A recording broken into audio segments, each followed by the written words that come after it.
আচ্ছা, আমরা লম্ব অভিক্ষেপ বিষয়টা একটু বোঝার চেষ্টা করি। ধরো আমার একটা অক্ষ আছে এক্স অক্ষ, একটা অক্ষ আছে হচ্ছে কি ওয়াই অক্ষ। এখন এইটাকে বলে এক্স অক্ষ বরাবর যেটা আছে ওটাকে বলে আমরা হচ্ছে কি বলি আনুভূমিক বলি, আর ওয়াই অক্ষকে কি বলি আমরা লম্ব, এটা হচ্ছে এটা উল্লম্ব। এবং এটার সাথে যে কোণ করবে সেটাকে বললে আমরা ধরো থিটা কোণ বা যে কোনো একটা ধরতে পারি। আচ্ছা, এখন ধরো আমার একটা, ধরো এটা এক্স অক্ষ, এটা হচ্ছে কি ওয়াই অক্ষ, ধরো এটা ওয়াই অক্ষ, এটা এক্স অক্ষকে এটাকে আমরা ধরলাম, ধরো এটা এক্স অক্ষ। তাহলে এখানে ধরো একটা বি ভেক্টর, বি ভেক্টরে এখানে এখান থেকে শুরু করে এখানে এই পর্যন্ত এটাকে আমরা ধরলাম ধরো এ। এখন ধরো আমি এই জায়গা থেকে এ পর্যন্ত এই জায়গাটাকে ধরলাম আমি ছোট হাতের এক্স, ছোট হাতের এক্স ধরলাম। এখন আমি এক্স এর মানটা কিভাবে বের করব? তো আমি যদি এটা একটা সমকোণী ত্রিভুজ বিবেচনা করি, তাহলে আমার অতিভুজের মান দেওয়া আছে, তারপর কি ভূমির মান দেওয়া আছে। ভূমি আর অতিভুজ যদি দেওয়া থাকে তাহলে আমরা জানি হচ্ছে কি এই cos থিটা সমান হচ্ছে কি ভূমি বাই অতিভুজ। cos theta is equal two ভূমি বাই অতিভুজ। অতিভুজ কি ডি দেওয়া আছে ধরো অতিভুজ। তাহলে আমি এখান থেকে কি বের করতে চাই, এক্স এর মান যদি বের করতে চাই তাহলে আমরা কি লিখতে পারি বি cos থিটা, অর্থাৎ আমি এ এক্স এর মানটা আমার কি আসবে তাহলে ডি cos থিটা আসবে। এখন ধরো আমার একটা ভেক্টর বললাম ওয়াই, এক্স অক্ষ বরাবর আর ওয়াই অক্ষ বরাবর, আর এটা হচ্ছে ধরো থিটা ধরলাম। এখন আমি ধরো এটাকে বি ধরলাম, এটাকে ধরো এ ভেক্টর অথবা এইটাকে আর কি, এখানে দেওয়া যে কথা এখানে দেওয়া সেম কথা। এখন ধরো আমার কি দেওয়া আছে, এখান থেকে এই পর্যন্ত যে মানটা আছে ওইটা কি দেওয়া আছে ওয়াই, ওয়াই মানটা দেওয়া আছে লম্ব, আর কি অতিভুজটা দেওয়া আছে লম্ব। আর অতিভুজ দেওয়া থাকলে আমরা জানি সাইন থিটা সমান লম্ব বাই অতিভুজ। অতিভুজ হচ্ছে যে এ, তাহলে আমি ওয়াই এর মান কি লিখতে পারি এ সাইন থিটা। অর্থাৎ যখন আমার কি দেওয়া থাকবে ভূমি আর অতিভুজ দেওয়া থাকবে তখন cos থিটা সমান এটা, তাহলে x এর মানটা এখান থেকে বের করতে পারবো। যখন আমার কি লম্ব আর অতিভুজ দেওয়া থাকে তখন আমরা কি y এর মানটা এখান থেকে বের করতে পারবো। আচ্ছা, এখন যদি আমি লম্ব অভিক্ষেপ বলি, ধরো এখানে এটা হচ্ছে যে এ, এটা হচ্ছে যে ডি, এটা হচ্ছে যে থিটা। এখন আমি যদি এ এর উপর বি এর, এ এর উপরে বি এর লম্ব অভিক্ষেপ যদি বলি, তখন আমার এটার মান কি আসতেছে, এটা এক্স এর মান কি আসতেছে, এটা বি cos থিটা। এটা যদি বলি এর উপর যদি বি এর লম্ব অভিক্ষেপ বলি তাহলে কি আসতেছে বি cos থিটা। এখন আমি যদি এখানে জায়গায় যদি আমি এখানে বি ধরি এবং এখানে এ ধরি, এটা থিটা ধরি, তাহলে বি এর উপরে এ লম্ব অভিক্ষেপ কি হবে, তাহলে এ cos থিটা। তাহলে এখানের মধ্যে আমরা ফর্মুলা জানা হচ্ছে যে A dot B is equal to A B cos theta. তাহলে এখানে আমি যদি বি cos থিটার মান বের করতে চাই তাহলে কি হবে b cos theta is equal to কি লিখতে হবে a vector b vector divide by a. আবার যদি এখান থেকে আমি যদি এ cos থিটার মান লিখতে চাই তাহলে আমি কি লিখবো B vector A dot B vector divide by B. এটা হচ্ছে লম্ব অভিক্ষেপের সূত্র। আচ্ছা, চলো আমরা ছোট করে একটা ম্যাথ দেখে নিই। সেটা হচ্ছে ধরো এটা এক্স অক্ষ বরাবর, ধরো এটা এফ এক্স, এটা ধরো এটাকে ধরো আমরা ওয়াই। এখানে ধরো এটা হচ্ছে যে একটা মান দেওয়া আছে ধরো এফ এর মান ধরো 10, এখানে টিটার মান দেওয়া আছে ধরো 30। যখন আমি এফ এক্স এর মান অর্থাৎ এক্স অক্ষের মান বের করতে চাইবো তখন আমার কি হবে, এটা অতিভুজ দেওয়া আছে যেমন টিটা দেওয়া আছে, তখন আমরা কি বলবো এক্স এর মান আমরা কিভাবে বের করি, এক্স অক্ষ বরাবর হচ্ছে যে কি তাহলে cos theta, cos theta is ইকুয়ালটা হচ্ছে কি আমার লতি ভূতি ভূমি বাই অতিভুজ। তাহলে ভূমি আমার কি আছে, ভূমি আছে আমার এফ এক্স, তাহলে অতিভুজ কি আছে আমার এফ। তাহলে এফ এক্স এর মান আমরা কিভাবে বের করবো এফ ইন্টু cos থিটা। তাহলে F into cos theta means হচ্ছে কি এফ এর মান কত 10 আর cos থিটা, থিটার মান হচ্ছে আমার কত 30 ডিগ্রি।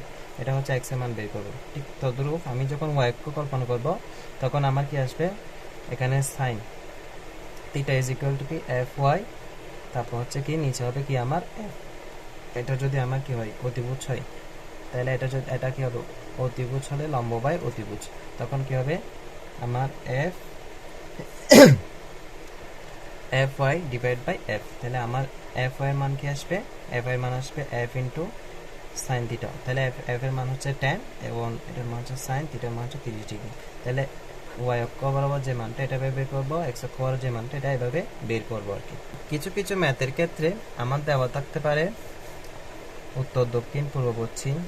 তো এটার ক্ষেত্রে আমরা কিভাবে, এটা হচ্ছে পূর্ব, এটা হচ্ছে যে এদিকে থাকলে উত্তর, এটা হচ্ছে যে পশ্চিম, আবার এটা হচ্ছে কি দক্ষিণ। অর্থাৎ আমি যদি একটা জানি, বাকিগুলা এটা দক্ষিণের সাথে কি থাকে পূর্ব, পূর্বের সাথে কি থাকে উত্তর, উত্তরের পরে কি থাকে পশ্চিম, পশ্চিমের পরে কি থাকে দক্ষিণ। এগুলো আমরা ম্যাথ করলে আরো ক্লিয়ার হব। আচ্ছা, আমরা একটা সূত্র দেখি, সেটা হচ্ছে গড় বেগ। গড় বেগ বা বেগ যদি বলে, তাহলে বেগ সমান কি সরণ ডিভাইড বাই সময়। বি সমান বেগ, এটা হচ্ছে সরণ, এটা হচ্ছে যে সময়, B equal S by T. আচ্ছা, আমরা আরো কিছু ফর্মুলা দেখি। দুটি ভেক্টর স্কেলার, লম্ব এবং ডট গুণন বললে তখন আমার হবে কি এই সূত্রটা। তো লম্ব বলতে বা স্কেলার বলতে কি বোঝাচ্ছি আমি, ধরো একটা ভেক্টর হচ্ছে যে, একটা ভেক্টর হচ্ছে কি বি, তাহলে এটা হচ্ছে কি লম্ব বললে কি 90 ডিগ্রি হয়। অর্থাৎ এটার মান কত হয়, থিটার মান হচ্ছে কত 90 ডিগ্রি হয়। তখন থিটার মান 90 ডিগ্রি হয়, তখন এই সূত্রটা অ্যাপ্লাই হয়। অর্থাৎ A dot B vector is equal to A B cos theta. আবার যখন দুইটি ভেক্টর সমান্তরাল বা ভেক্টর রাশি অথবা ক্রস গুণন হয়, তখন আমার কি হয়, তখন আমার এটা হচ্ছে যে এ ভেক্টর, এটা হচ্ছে কি বি ভেক্টর, তখন আমার কি হয় থিটার মান কি হয় 0 ডিগ্রি হয়। তখন থিটার মান 0 ডিগ্রি হয়, তখন কি a cross b vector is equal to A b sine theta হয়। এখন একই জাতীয় যদি ভেক্টরের ডট গুণফল বলে, তখন আমরা কি বলবো, তখন একই জাতীয় আই ভেক্টর বি ভেক্টর মানে আই ক্যাপ, তারপর জে ভেক্টর তারপর হচ্ছে কে কে, এগুলো যদি কি হয় একই জাতীয় হয়, অর্থাৎ একই জাতীয় যদি কি হয় ভেক্টরের ডট গুণন, এটা হচ্ছে একই জাতীয় ভেক্টরের ডট গুণন বললে কি কি হবে 1 হবে। এখন যদি একই জাতীয় ভেক্টরের ক্রস গুণন বললে তখন কি হবে 0 হবে। একই জাতীয় যদি ভেক্টরের ক্রস গুণন বলে তখন কি হবে 0 হবে। এরপর হচ্ছে যে ভিন্ন জাতীয় ভেক্টরের ডট গুণফল বললে, ভিন্ন জাতীয় ভেক্টরের ডট গুণফল বললে কি হবে 0 হবে। তো আই জে এটা ভিন্ন ভিন্ন ভিন্ন হলে কি 0, আর যদি ক্রস গুণফল বলে তখন কি হবে 1 হবে। আচ্ছা, একক ভেক্টর আমরা প্রাথমিকভাবে আমরা বলছিলাম। এখন একক ভেক্টর জিনিসটা কি দেখি। এখন একক ভেক্টর ধরো আমার একটা ভেক্টর এ ভেক্টর মান দেওয়া আছে x i y j z k কে।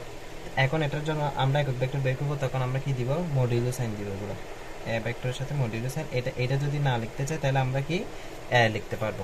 তখন এটার সূত্র কি, একক ভেক্টর কিভাবে বের করবো আমরা, যেই আমার আই ভেক্টর থাকবে, তারপর আই জে, তারপর হচ্ছে কি কে, এইগুলার হচ্ছে কি যে সহগটা থাকবে, এগুলা যে সহগটা থাকবে ওই সহগটায় স্কয়ার করে এটা যোগ করে এটার উপর রুট ওভার করলে এটা একক ভেক্টর চলে আসবে।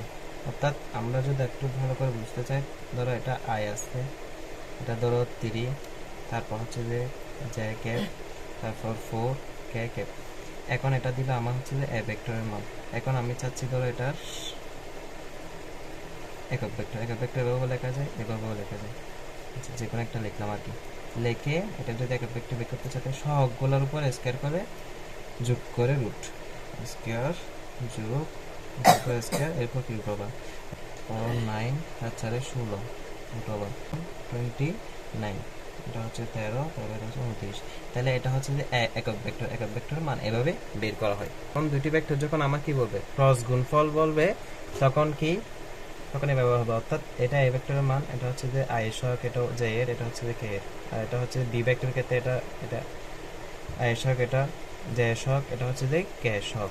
এখন ধরো এটা ক্রস গুণফল বলি, ক্রস গুণ বললে তখন কি করবো আমরা এখানে আই জে কে লিখবো। এখন এ প্রথমে না, তাহলে এ প্রথমে যদি হয় তাহলে এ সহগগুলা লিখবো, তারপর বি শেষে, সেজন্য আমি বি এর সহগটা পরে লিখতেছি। এভাবে করে আমরা সহগটা লিখলাম। অর্থাৎ এখানে আমরা ওই ম্যাট্রিক্সের ক্ষেত্রে যেভাবে করি, ম্যাট্রিক্স নির্ণয়ের ক্ষেত্রে প্লাস মাইনাস প্লাস, অর্থাৎ এই প্লাস এই প্লাস এই প্লাস, অর্থাৎ এভাবে হচ্ছে প্লাস হয়, এভাবে এগুলো মাইনাস হয়। আচ্ছা, তাহলে এটা প্লাস, এগুলো আমরা কি করবো, এটাকে এটার সাপেক্ষে এটা যদি ধরি এ কলাম কাটা যাবে এটাকে।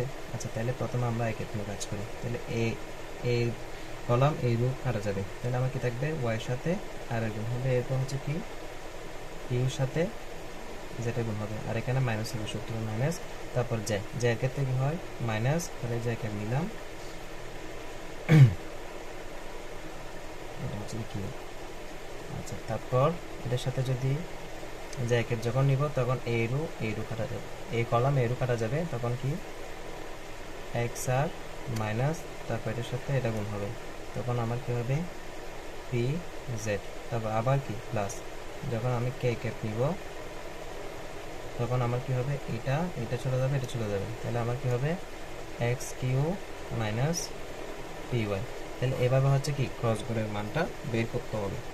এখন দুটি ভেক্টর যখন আমি ডট গুণফল বলবো তখন ডট গুণের ক্ষেত্রে কি হবে, এটা হচ্ছে যে একটা ভেক্টরের মান, এটা হচ্ছে একটা ভেক্টরের মান। এখন এ ভেক্টরের মান বি ভেক্টরের মান, এটার সাথে যখন ডট গুণ বলবো তখন কি আই এর সহগের সাথে যেগুলো থাকবে ওইগুলো গুণ হবে, এটার সাথে এটা গুণ, যে এর সাথে যে সহগটা থাকবে ওই সহগের সাথে সহগের গুণ, এটা গুণ, এরপর কে এর সাথে যে সহগ থাকবে ওই সহগের সাথে ওই সহগের গুণ, এটা এভাবে বের করতে হবে। এরপর হচ্ছে যে এ ও বি যদি দুটি সমান্তরাল একক ভেক্টর বলি, প্রথমে এ ভেক্টরের সাথে বি ভেক্টর যোগ হবে, এরপর কি এ ভেক্টরের সাথে বি ভেক্টরে একক ভেক্টর করতে হবে, ওই একক ভেক্টর এটা হচ্ছে একক ভেক্টর বলে, ওই একক ভেক্টর দিয়ে এটাকে ভাগ করতে হবে। এ ও বি যখন লম্ব বলবে, লম্ব একক বলবো বা লম্ব অভিমুখী একক ভেক্টর বলবে, তখন আমরা কি করব, এটার সাথে এটা ক্রস গুণ করব, এই ক্রস গুণ যেটা করব ওইটাকে কি করব একক ভেক্টর করব, ক্রস গুণের একক ভেক্টর করে ওইটা দিয়ে এটাকে ভাগ করলে এই মানটা আসবে। সামান্তরিক বা লম্ব ক্ষেত্রে সামান্তরিক বা লম্ব ক্ষেত্রে এ ও বি ভেক্টর যদি বাহু বলে দেওয়া থাকে তখন কি এর সাথে বি ভেক্টরের ক্রস গুণ করতে হবে, এরপর এটা কি করতে হবে একক ভেক্টর করতে হবে। যখন কর্ণ বলবে শুধু সামনে একটা হাফ এনে দিতে হবে।